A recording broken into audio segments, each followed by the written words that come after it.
the top 10 hottest comics of the week based off of Cover Price's data. That's right, Cover Price data. Cover Price data. That's how it works. Cover Price data. It's not speculation. It's not like, oh, this book is going to be hot, I think, so I'm going to put it on a top 10 list. No, it's actual sales data that determines the top 10 hottest comics of the week. Cover Price releases their list on a Monday. We do our show live on a Friday. We get into the list, recite the top 10 list, and Chris dives in and gives us his 3 most interesting picks of the week on the list. Now, the past 2 weeks had themes. 2 weeks ago was indie books, so Chris didn't pick out 3 books. Last week was all Falcon and Winter Soldier. Made sense. So he didn't pick out 3 books. But this week, Chris picked out 3 books. But first, guys, we are going to jump right into it and talk about, or just go over the top 10 hottest comics of the week. Here we go. At number 10 is Daredevil. Number 10, this is the second appearance of Echo, but the first cover appearance. And number 9 is Daredevil. Number 9, it's the first appearance of Echo. We all know Echo will be in the Hawkeye series as well. And there's also now talk that she's going to have a spin-off series of her own. So we shall see. At number 8, we have Harley Quinn number 1, the Yoshitaka Amano Lunar Thank You variant issue. At number 7 is Truth. Let me get rid of this banner here. How about it? Because these are beautiful covers. Truth, red, white, and black number 1. This all relates to Falcon and the Winter Soldier. It's really exciting how they're incorporating this. Number 6, we have Machine Man number 7, the first power broker, again, related to Falcon and Winter Soldier. At number 5, we have Superboy number 9. If you guys all saw the Suicide Squad trailer, you see King Shark in there, and he looks like he's going to be a fan favorite from that film. At number 4, we have X-Men number 4, first appearance of Omega Red. A lot of people are saying that this character will appear in Falcon and the Winter Soldier. I am skeptical. I do believe Chris is as well. Dom will get your opinion in a second. At number 3, we have Captain America number 334, the first appearance of Lamar Hoskins as Bucky. He is Battlestar as well, and again, this ties into Falcon and the Winter Soldier. At number 2, we have Tokyo Ghost number 1, the Sean Murphy variant. And at number 1, we have Tokyo Ghost number 1, the A cover. Interesting list, guys. Chris, what are your thoughts, man? What are your thoughts? Well, you remember the last 2 weeks, too, where DC was nowhere to be found. So happy to see some DC up on the list again. But awesome list. I picked out 3. Shall we begin? We shall, Chris. Thank you for being polite and asking. All right. Okay. My number 3 pick is Harley Quinn, number 1, the Yoshitaka Amano variant. Look, right here. Well, you see it. I just think this is absolutely beautiful. By the way, green, my favorite color. Love the green background. What I really like about this is the presence of Japanese artists. I just showed off my, Alien number 1 Peach Momoka variant. Here's another one that is just, it's to me, and Peach's work, a lot of her work has these classic Japanese elements to them. And I really appreciate that because not only is it extremely cultural with a lot of rich history to this type of artwork, it brings that into a different genre of art, which is comic books. And I'm really excited that we're seeing more of that. So, I mean, you really see the elements in here just with the way that the strokes of the pencil and pens work, the facial features on the characters and everything and how everything is implemented. I absolutely love this style. So that's why I had to pick this book. I mean, look, a High Raw went for $203. Wow. So it's absolutely getting attention. It's getting love. And hey, I'm all for it. I'm not paying $200 for it, but I'm glad that somebody is. Let's just say that. Yeah, this is just a stunning color. That green just draws you in. Then with the little kind of pieces of the here, I guess you got a Superman or Supergirl T-shirt maybe, and I think it looks like DC on her. Anyways, it's looking. That's a beautiful, beautiful cover. All right, Dom, any thoughts on this cover? Is that Harley one? Is that the one that has is there a special thank you on the back of it? I thought I saw something about that. There's like a thank you message on the back from the publisher. Is that the one? Did you hear that? I am not sure. I thought that there was. I thought I saw that, and that there's a hard to find one actually that's put out through the UK that people are paying like and other countries in Europe that people are paying like mega dollars on. I thought that this was the issue. I'm not 100%, so I probably should be more sure before I say that, but I saw it in passing the other day. So again, I thought it was that one, but Yeah. no, I agree. Totally cool cover, and if that's the one I'm talking about, you know, there's like just crazy demand for something that's really hard to find, which is again that there's like a special thank you on the back that you can only find in Europe. Interesting. I Yeah. haven't heard that either, but I guarantee you, especially in this market today, anything like that has that kind of variation in it is going to go for high bucks. So, but this next one is an interesting one as well, Chris. What do you got? Yep, and like I say, I make my picks based on just interesting elements. It's not always, I don't pick the top 3 on the list, or it's because they're the hottest selling books. I pick 3 because they have different elements to them of why they're on this list. And my number 2 pick is Captain America, number 334, the first appearance of Lamar Hoskins as Bucky. So obviously, we know why this book's hot. That's not why I picked it. I picked this book because I had to touch on this factor. So I think it's very interesting to look at the fact of how this book would be received in today's climate if it was released today. And I'm talking about the quote unquote race swapping of an already established character. And who was that? That's Bucky, obviously. So we get it with we've got it with Miles. We get it with characters in the films as well, like when Zendaya came out to play MJ and so forth. I know there's been a couple recent ones as of late as well. I can't remember them off the top of my head, but it's very interesting that anytime something like this happens, there is a huge outcry of how this is ruining people's childhoods. It's destroying the original characters, and it's nothing but negative. And here's the thing. This has been going on for a very long time. And one point I want to try to make here is this. This was done with the character that was already established, Bucky. And I want to point out the fact of this. This did not ruin the character of the original Bucky. And quite honestly, the character of Bucky actually got more popular as the years carried on. I mean, Bucky even got his own series as Nomad, even though it wasn't hugely popular because of the time in the 90s. And then, of course, in the 2000s, Winter Soldier. So, again, it's just, you got to look at these things and how they happen. And I'm telling you, it makes me ponder what would have happened if we had social media back in those days, right? Would we have gotten the same crowd? Did that same crowd exist? But did they just not have a platform to, shout from the rooftops, so to say? Because I always say it's usually a small minority, but they tend to be extremely loud. Yeah.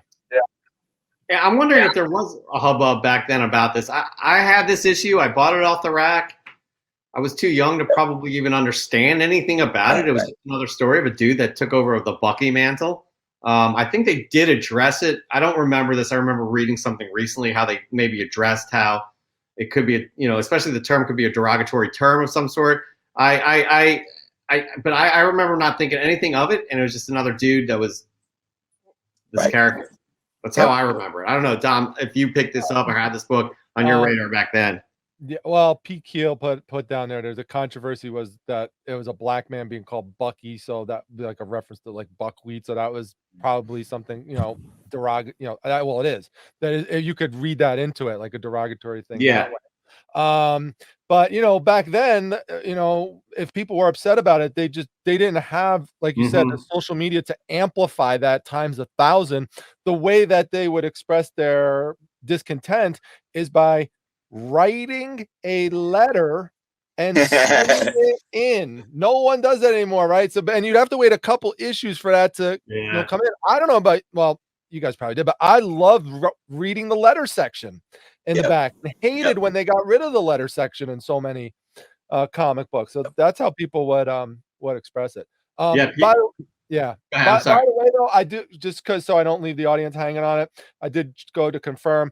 I was correct on that. So that Harley cover that you showed, there are thank you messages on the back of the book. The first one, the main one, is by Lunar, but then there's another one by Diamond.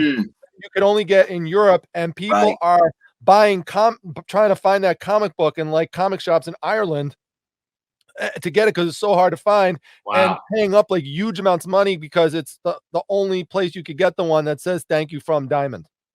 Interesting. Yeah. Wonder why Diamond's doing that. Anyways, back to this is more the controversy, as P. Keel said, the controversy was a black man being called Bucky. And again, I think they addressed that in the comic book. And then Planet Arizona follows up. Well, they got a lot of flack for Black Bucky, and I hear that's why they had to change the name to Battlestar. Maybe Tom knows. This is a good segment. Maybe Tom should look into, actually. Not a bad idea. This is the first time somebody suggested that for Tom to look into. I think that's I actually, looking late 80s when this came out, I actually look at that as folks being conscious of proper context. This isn't people being mad that, oh, you race swap my character. It's, look, you're good intentions, but this name can be derogatory. Right. I'm all for bringing attention to something that can seem derogatory and saying, okay, we got to fix this. So that's really awesome, because I think we tend to be in this day and age where, people look at people as saying, oh, well, it's just politically correct and all this, where we want to, not to bring in too much controversy, but the Dr. Seuss estate pulling a few of the Dr. Seuss books saying, you know what, we're going to take these off the market because during the time we felt, or for now, it's not, these are derogatory things that we obviously see as derogatory now, and they think doing the right thing is pulling them. So I could see that as this situation, and for that to get attention back in the 80s, I think is actually a very positive thing. That's kind of like the flip side of what you see now, with where the focus would be just on some superficial, oh, you're ruining my character that I grew up with, or something like that. Yeah, again, like you and I, we never shy away from talking about things like this in terms of race. And, if there's something that you may not even know or think about, but it's somebody feels it's derogatory to them and they are taking offense to that, you have to acknowledge it and see what solutions there are, because you don't want to minimize how, you don't want to minimize a certain situation making them feel terrible, right? And you don't want to be part of the problem either. So anyways, it's just opening up, having some empathy, and just trying to understand if somebody has a problem with something that you may not have. You have to acknowledge that. Anyways, again, this is the top 10. We don't want to get too far into it. Can I just mention something real quick, because it's such a perfect segue into a video I just posted on my channel minutes before I came on with you, which is I literally went to a vintage sale where I did find some comic books, but 47 people were ahead of me in line. I walk in, I see a bookshelf right in front of me. What do I see? Rows of Dr. Seuss books. Dr. Seuss. 2 weeks after they were discontinued in terms of printing them by the company because of the racial stereotypes that you mentioned. Now, how is it that 47 people, this is what I go into in the video, how is it that 47 people ahead of me, most of whom are resellers, missed that? Well, they were just looking for the 6 quote unquote banned ones or discontinued ones, which to the best of my knowledge weren't there. So I just left the other ones behind. But the thing is that when you discontinue a subsection of a certain type of media and you leave the other ones out, there's spillover value that goes over to those other books. When I posted that I originally sourced that a couple weeks ago, I literally had someone write, and I had the quote here somewhere, but the person literally said that, hold on a minute, where is it? I think I have it right here. Yeah, here it is. Quote, buying any non-discontinued Seuss book with a barcode is a bad buy. They sell for $4.50, free shipping. Well, what I show in the video I just posted tonight, I sourced them for $1 each, so $36, sold them on eBay within a week for $400. None of them were the discontinued ones, and they all had barcodes, or almost all of them had barcodes. So just be on the lookout for that, for spillover value to other things beyond what's banned. because people worry that the other stuff might get banned. Yet another tip from Dom, primetime treasure hunter. You do not disappoint, sir. You do not disappoint. All right, Chris, this is the last book of your three most interesting books. Now, I personally am not sure what to think about it, so I'm interested to see what your thoughts are. Here we go. What do you got? Okay. So, I've talked about this before on our top 10s, and this is a book that I'm not very familiar with. I have not read it myself. But my number one pick is the number one book on the list. That's Tokyo Ghost #1. It's an Image book. It came out about 6 years ago. A Hollywood Reporter actually announced that Legendary Studios has optioned it for a live action film. Now let's look at numbers real quick just to get that out of the way and add some perspective. It had after the announcement, it had a 968 increase in sales. Awesome. Look at that awesome cover, by the way. 968% increase in sales. Nobody was looking at this book before. A high raw sold for $50. Solid, not bad. But here's my thing. This is why I picked this as my number one. I talked about this before. In Image, obviously, kind of leading the way. They've been leading the way. You got to really look at the groundwork that was set with The Walking Dead, right? But leading the way for these independent publishers for being recognized by major studios to get option for the big screen or for streaming services. This is such a trend. And Jeff, like I said, we talked about this so often. It's not just the superhero genre, but let me talk about the superhero genre for a quick second. That's going to allow me to come back to the independents. We have Marvel Studios specifically, because we know the mess of DC. Marvel Studios for the last 13 years has done something so unimaginable in creating this universe that has brought in a new generation, but it's also brought in folks of all ages that were never into comics to start enjoying these.